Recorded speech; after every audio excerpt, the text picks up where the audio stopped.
All right, in the second half of our review, we're going to start off by looking at numbers 8 through 10, which are volume of cylinders, spheres, and cones.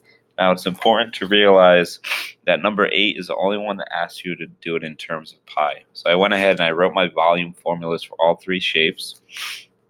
Now, when I do this one in terms of pi, I'm just not going to put in 3.14 for pi. So I get here that the volume is pi. Don't write 3.14. The radius squared is 4 halfway across. So 4 squared times 12. So pi times 16, because 4 times 4 is 16, not 8. Some people think 4 times 2 is 8, but 4 times 4 is 4 squared, which is 16 times 12. So when you do this, 16 times 12 in my calculator comes out to 192 pi in terms of pi is the volume.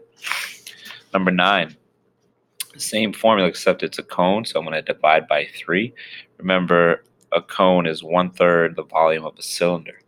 So the first thing I do is this one I want to use an estimate, use 3.14 for pi.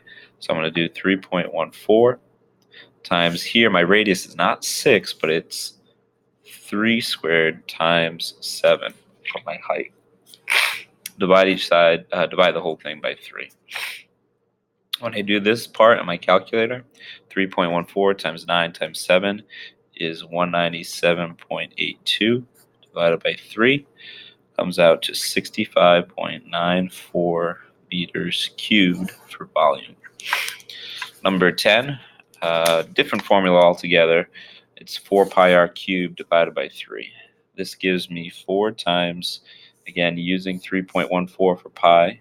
So 4 times 3.14 times the radius is 5 cubed divided by 3. Now 5 cubed is 125. So when I do 4 times 3.14 times 125 divided by 3, I end up getting 523.3 repeated. So just to clarify, 5 to the third power is 5 times 5 times 5, which is 125. And again, when I do this in my calculator, I get this answer. But again, I have to remember to put my units cubed. All right, so number 10 and 11, distance between 2 points. Number 10, when you're given a graph, might as well use the Pythagorean theorem and just draw your legs and just count the units. So this would be 3,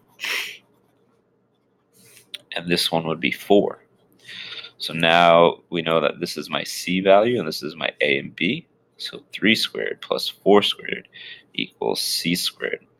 So 9 plus 25 equals C squared. So altogether that's 34 equals C squared. Square root, just like last video, and you're left with C equals 5.8. So the distance between here and here is 5.8 units. Going on to number 11, this is going to be a bonus on the common assessment. So here, I already labeled, just like we used to do at slope, x1, y1, x2, y2. So when I plug it into my formula for distance formula, so we're going to do 0 minus 8 squared plus x2 is -3 minus -2 for my x1 squared. Everything square root. So this gives me -8 squared plus, got to change this part to plus a positive. So this is -1 squared. This gives me 64 plus 1, because remember, when you square negatives, you just get a positive. Sorry. So that gives you 64 plus 1, which is 65. And the square root of that is 8.06. Great. Moving on to the last few examples, we have rational, irrational numbers. Let's just start with number 14 here. Remember, going back to the beginning of this quarter, numbers that go on forever with no pattern are irrational numbers. So if you circle the ones that are irrational, this one's the most famous one. It's pi. This one, square root of 9 is 3, and that's just -3, so that's not irrational. I don't know the square root of 5, nor do I know what it is negative, so that's irrational. Square root of 144 is 12, so that's not irrational.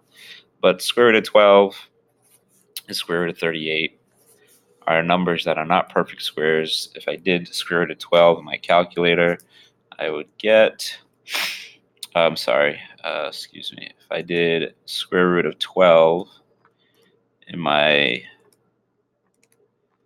calculator, I would get this number that goes on forever and ever and ever, no pattern, so it's definitely not irrational. So your answers here are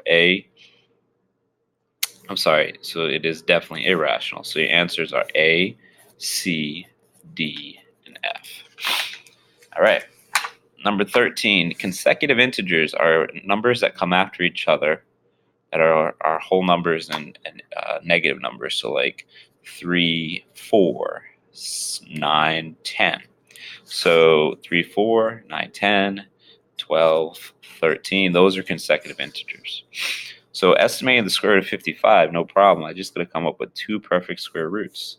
So why not a smaller one, 49, and a larger one would be 8 times 8, which is 64. So the answer here, I know that the square root of 55 is between the numbers 7 and 8. So the consecutive integers are 7 and 8, that this would fall on the number line. And last but not least, hopefully I don't run out of time in this video, is the square root of 55. Square root of 55 to the nearest tenth. Same thing, I'm going to get my 2 consecutive integers. I'm going to use the square root of 81 and the square root of 64. Now I know it's between 8 and 9. I can definitely see that it's closer to the square root of 81, which is 9. So I'm going to try, I did this ahead of time, 8.7 times 8.7. When you do this out, you get the first row is 609. And then you multiply 8 times 7 and 8 times 8, you get 0, annex is 0, 696. Add this all up, 75.69. That is pretty darn close to 75. So that is the closest. So the answer here is, 8.7 is the best estimate to the nearest tenth. I hope this, along with everything we learned on our last quiz, which was similar figures, angle relationships, and scale factor, helps you prepare for the third quarter common assessment. And this makes me very happy.